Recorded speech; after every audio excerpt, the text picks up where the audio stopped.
దళితులు క్రైస్తవ మతం తీసుకుంటే క్రైస్తవ మతం తీసుకున్న దళితులకు ఎస్సీ హోదా అవసరం లేదని చెప్పి మాట్లాడిచ్చింది కూడా అగ్రకులాల క్రైస్తవ పెద్దలతోటే కదా.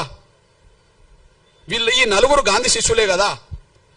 అంటే దళిత క్రైస్తవులకు ఆనాడు మోసం జరగడానికి, దళిత హిందువులకు మోసం చేయడానికి గాంధీ పన్నిన కుట్ర కారణం కదా. ఇది ఇది ఇది వాస్తవం కదా. ఇది వాస్తవమే కదా. అదే సమయంలో మీ అన్నగా చెప్తున్నా నేను, అంబేద్కర్ అభిప్రాయం మొదటి నుంచి నిర్దిష్టంగా ఉన్నది. అంబేద్కర్ అభిప్రాయం మొదటి, ఆయన హిందూ దళితుడుగానే పాల్గొన్నాడు ప్రతి చోట. ఆయన ఎన్నికలు నిలబడ్డా హిందూ దళితుడుగా నిలబడ్డాడు. రిజర్వేషన్ సీట్ల నుండి ఆయన ఎక్కడైనా హిందూగానే ఉన్నాడు. ఆయన బౌద్ధ మతం తీసుకున్నది ఎప్పుడు? అక్టోబర్ 14, 1956లో. ఆ తర్వాత 2 నెలలు కూడా తర్వాతనే చనిపోయిండు. అంటే అంతకు ముందు బౌద్ధ మతం తీసుకోవడానికంటే ముందు, అంటే చనిపోవడానికి 2 నెలల ముందు కూడా ఈయన హిందువే కదా.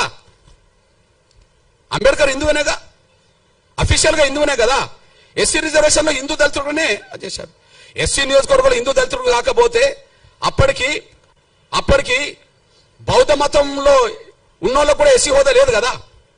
సిక్కు మతం ఉన్నోళ్ళకి ఎస్సీ హోదా లేదు కదా. అంబేద్కర్ పోటీ చేసే నాటికి ఒక దళితులకు, హిందూ దళితులకు మాత్రమే పోటీ చేసే అవకాశం ఉన్నది కదా. మరి హిందూ దళితుడుగా ఆయన అభిప్రాయం చెప్పిండు కదా. మతం మారినంత మాత్రాన కుల వ్యవస్థకు సంబంధించిన అవమానాలు దళితులకు తగ్గవు.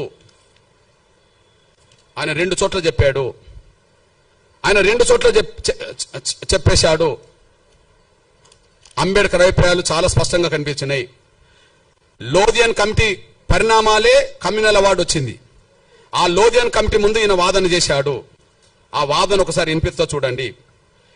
హిందూ మతం నుండి క్రైస్తవంలోకి మారిన వాళ్లకు గుర్తింపు రావచ్చునో రాదో, కానీ సమాజం అతన్ని చూసే చూపులో మాత్రం మార్పు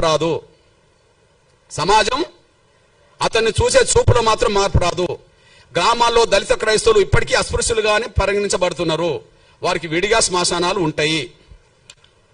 ఇది ఎప్పటి మాట?